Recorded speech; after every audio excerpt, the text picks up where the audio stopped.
what you guys said in a couple of those statements is, I think, some of the reasons people skip breakfast. Yeah. Right. One, we talked about the convenience piece, right? And then, you talked about the formal sit down. Well, I don't have time. Yeah. Well, what do you have time for? Maybe it is a smoothie and that doesn't take any time at all, really. And so if you're telling me you don't have time to do a smoothie, then you don't have a breakfast problem. You have a commitment problem. And I can't help you with that. You got to fix that for yourself. So I think that is a large reason why people skip breakfast. They have a commitment issue. Secondly, and they call it a time issue, but it isn't. It's a commitment problem.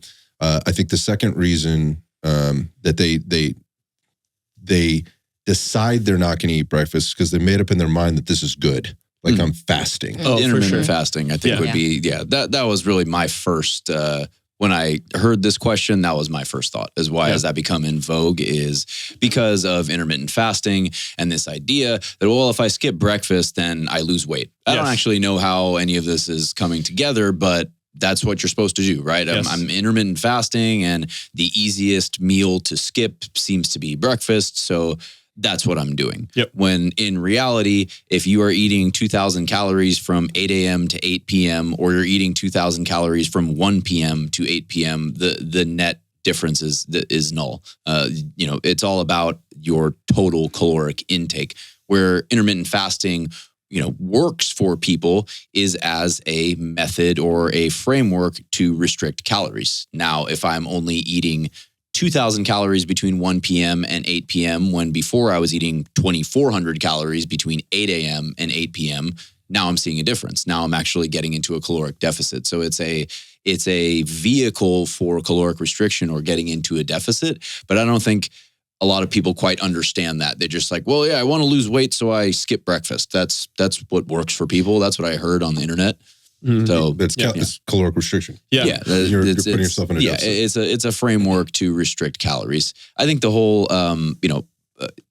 as far as reasons why people don't eat breakfast, there's also, I'm not hungry in the morning. I think that comes up pretty often. Or I don't like breakfast foods. There's a few different reasons for it. And so, I'm not exactly, you mentioned, Scott, the importance of starting early if you do have a high protein demand or a high, you're trying to aim for high protein consumption. Trying to play catch up later in the day ends up a lot of times with, how am I going to eat, 70 grams of protein in these last 2 meals per day? If I am a woman who weighs 135 pounds, like that seems like a massive amount of food, and I feel really full, I feel really bloated, etc. So that's, in that case, I do recommend getting it in earlier in the day. But ultimately, if you're just getting it in throughout the course of your day, I think that's what's most pivotal. Yeah, I think a big thing I see with people saying they're not hungry. One, I think there's two patterns of your body will start to assimilate to whatever eating patterns you're putting it through. So I used to not really be a big breakfast person either because I worked a lot of late evenings and things like that. But when you get into a regimen and you're eating, my meal times are pretty similar. When you get into that regimen, you will get hungry. Yeah, your hunger and fullness cues are now like in sync with your day. 100%, exactly. Yeah. And I think another thing is a lot of people go straight to their cup of coffee before they even get their food in, which, if you feel good with that, that's great. But coffee and caffeine in general is an appetite suppressant for a lot of people. So it kills your appetite. So I think a lot of people are like, oh, I'm not hungry. Well, if you had 3, and sometimes I had 3 cups of coffee in the morning, but no food. Well, then I think we figured out why you're not hungry. But I think the other thing, like you're saying, like it's okay to kind of plan your day around like what works for you. You have a smaller breakfast. Scott and I have a bigger breakfast. You eat like depending on what it is, and that's okay. But I think you have to consider that the factors that you're adjusting, these variables, do have impacts on your day. So if you note, and you have to be able to adjust these dials and these variables. So for example, like I know if I don't eat, my training is going to suck. Like I lose energy during training, and it's markedly worse than my training if I'm fed through that. So I'll have clients come into like our 10 o'clock classes, as a popular class, who haven't eaten, and they're like, I just feel so low energy today. I'm not feeling good. And I'm like, well, what have you eaten? They're like, oh, I've eaten since like 4 o'clock yesterday. So I think go figure. Exactly. So you recognize these patterns of like, yes, there's calorie control and weight management and all these different things, but also how's your energy fluctuating throughout the day? How's your energy in your workouts? How's all these other factors?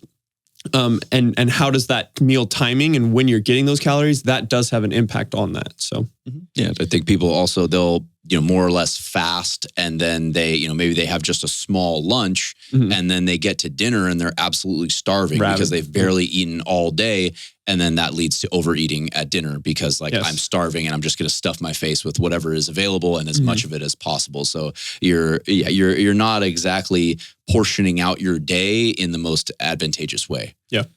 Last thing I'll say about this is this goes back to sort of the fasting thing and why people make these decisions. Some of it I think is emotional, or a lot of it I think is emotional, but some of it goes back to things I hear or have heard. And I get these questions a lot offline about hormones.